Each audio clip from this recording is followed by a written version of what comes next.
بسم اللہ الرحمن الرحیم۔ حضرت واصف علی واصف رحمۃ اللہ تعالی علیہ کی خوبصورت تصنیف دل دریا سمندر سے انتخاب۔ مضمون کا نام ہے خوف۔ خوف پیدا ہونے کے لیے خطرے کا ہونا ضروری نہیں۔ خوف انسان کے اندر پیدا ہوتا ہے، حالات سے بھی اور خیالات سے بھی۔ جب انسان اپنی کسی خواہش کا جواز اپنے ضمیر میں نہیں پاتا تو خوف زدہ ہونا لازمی ہے۔ خوف ناروا خواہش کا اولین سگنل ہے۔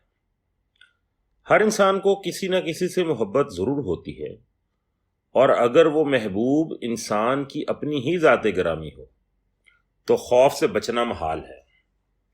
اپنے آپ سے محبت دوسرے انسانوں سے تصدیق کا تقاضا کرتی ہے، اور دوسرے انسان اس انسان سے محبت نہیں کر سکتے جو اپنے آپ اور صرف اپنے آپ سے محبت کرتا ہے۔ اس لیے دوسروں کے عدم تعاون کا خیال ہی خوف پیدا کرتا ہے۔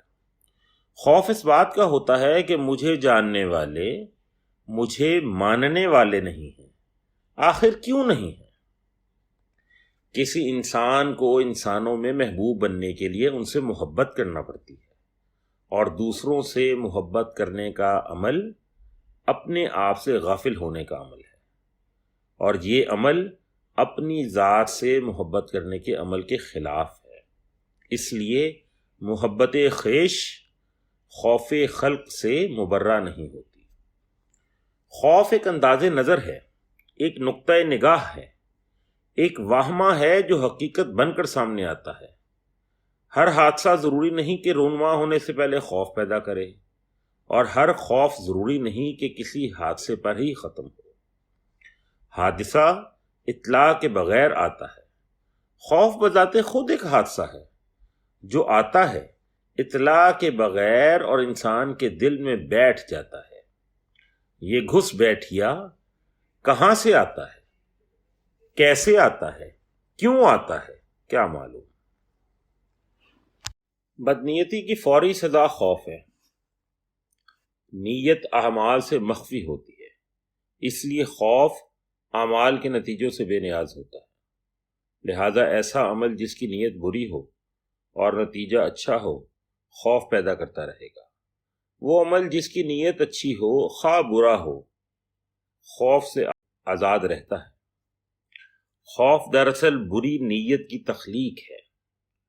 نیت کی اصلاح کے بغیر یہ سزا ختم نہیں ہوتی۔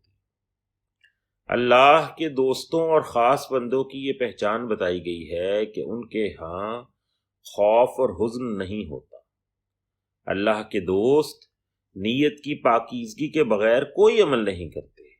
ان کے اعمال اچھی نیات کی وجہ سے درست ہے۔ نتیجے سے بے نیازی ہی خوف سے بے نیازی ہے۔ اندیشہ ہماری خواہش کے برعکس کسی نتیجے کا امکان ہے۔ جب خواہش خوش نیت ہو تو کسی بھی قسم کا نتیجہ خوف پیدا نہیں کر سکتا۔ جب خواہش بدنیت ہو تو کسی بھی قسم کا نتیجہ خوف سے نہیں بچا سکتا۔ اللہ کے دوستوں کو ملال نہیں ہوتا۔ کسی شے کے کم ہونے یا گم ہونے سے ملال پیدا ہوتا ہے۔ اگر انسان اپنے کسی حاصل پر ہمیشہ قابض رہنے کی خواہش نکال دے تو ملال پیدا نہیں ہوگا۔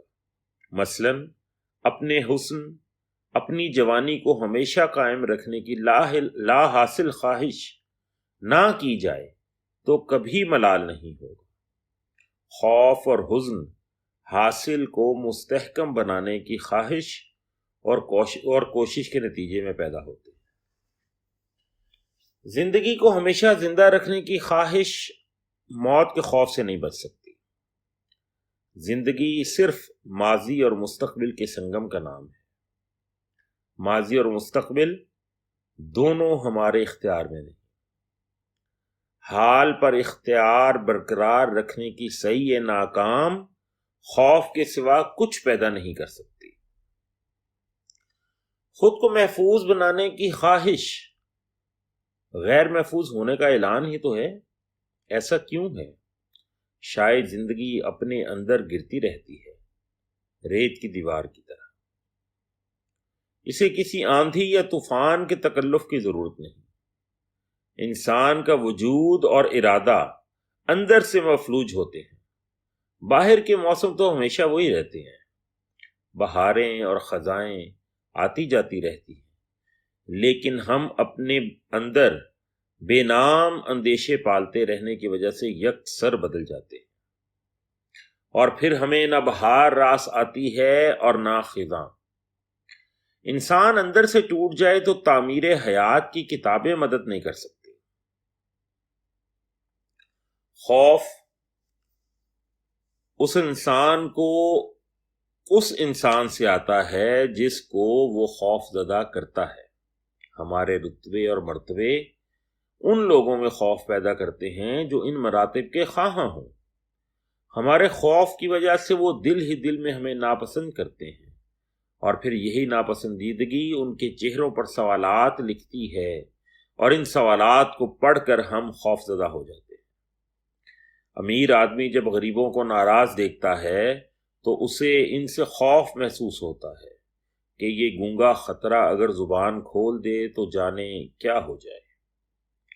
ہر ظالم کو مظلوم سے خوف محسوس ہوتا رہتا ہے، ڈرنے والا ہی ڈرانے والا بن جاتا ہے۔ ہم جس دشمن سے ڈرتے ہیں وہ بھی تو ہم سے ڈرتا ہے۔ بارڈر کے پاس ہمارا خوف پرورش پاتا رہتا ہے، جس نے ہمارا سکون برباد کیا اس کو کب چین نصیب ہو سکتا ہے۔ یہ قانون فطرت ہے، اندھیرا اجالا ایک دوسرے سے ڈرتے ہی رہتے۔ پیسے گننے اور جمع کرنے والا غریب ہو جانے کے ڈر سے سو نہیں سکتا۔ باغی لوگ حکومت سے ڈرتے ہیں، حکومتیں بغاوتوں سے ڈرتی ہیں، اور ڈرنا بھی چاہیے۔ طلباء اساتذہ سے ڈرتے ہیں اور اساتذہ طلباء سے ڈرتے ہیں۔ ڈرانے والا بہرحال ڈرتا ہے۔ خوف ایک حد تک تو خیر جائز ہے۔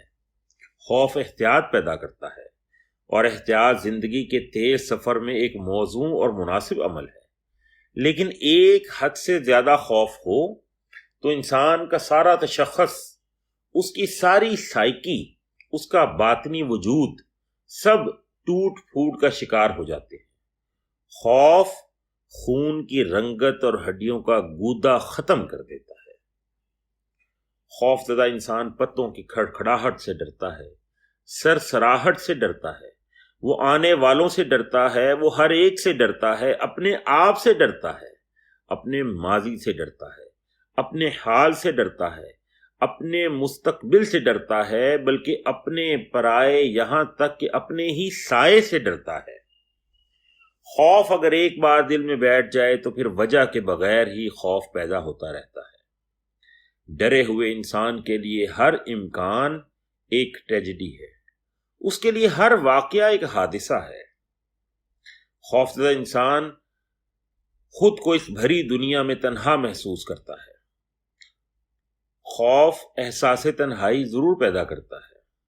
خوفزدہ انسان کی مثال ایسے ہے جیسے کسی وسیع صحرا میں تنہا مسافر کو رات آ جائے، اور جب انسان اپنے وجود سے بے خبر ہو، اسے اپنے وجود کا احساس بھی مشکل سے ہوتا ہے۔ خوف سے بچنے کا واحد، مناسب اور سہل طریقہ یہی ہے کہ انسان میں خدا کا خوف پیدا ہو جائے۔ یہ خوف ہر خوف سے نجات دلاتا ہے۔ انسان اپنے آپ کو اللہ کے سپرد کر دے تو ہر خوف ختم ہو جاتا ہے۔ اگر منشائے الہی کو مان لیا جائے تو نہ زندگی کا خوف رہتا ہے، نہ موت کا، نہ امیری کا، نہ غریبی کا، نہ عزت کی تمنا، نہ ذلت کا ڈر۔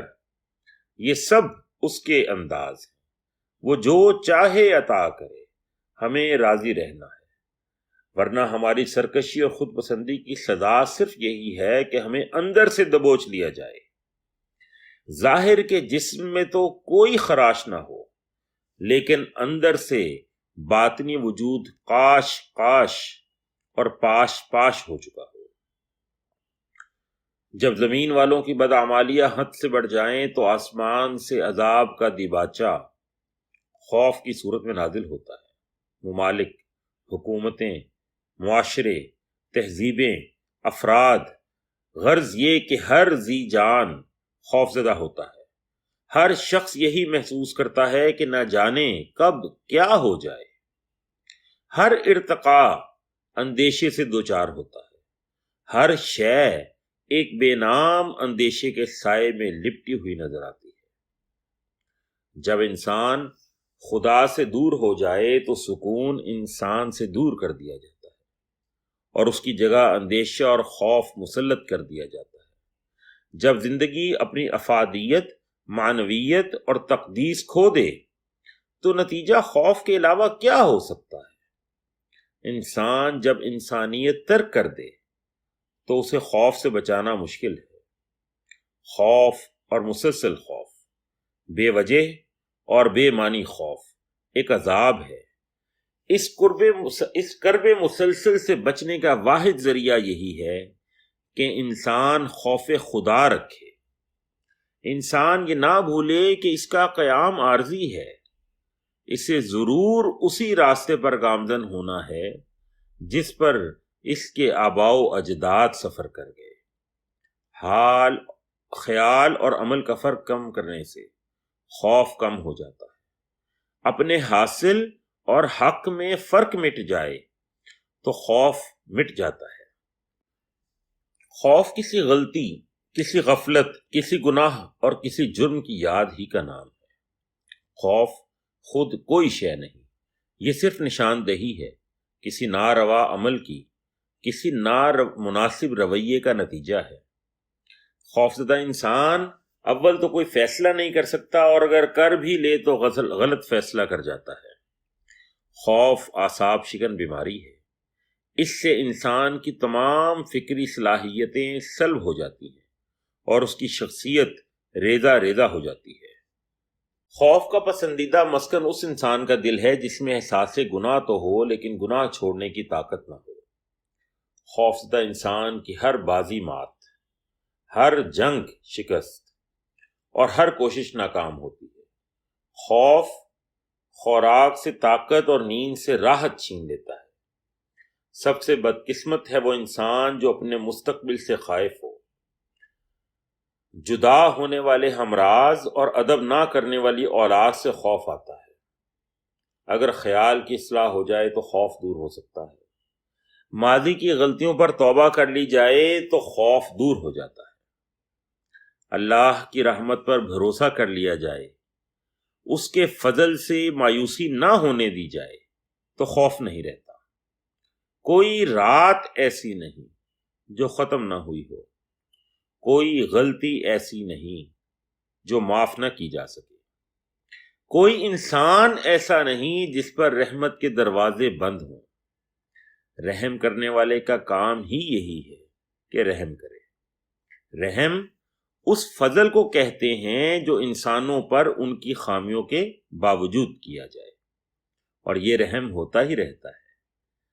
کسی کو خوف زدہ نہ کیا جائے تو خوف کا عذاب ٹل جاتا ہے۔ دعا سے خوف دور ہوتا ہے، اور دعا کا حاصل اور اس کا ماں حاصل ہی یہی ہے کہ یہ ہمیں ہمارے خوف سے نجات دلاتی ہے۔ والسلام۔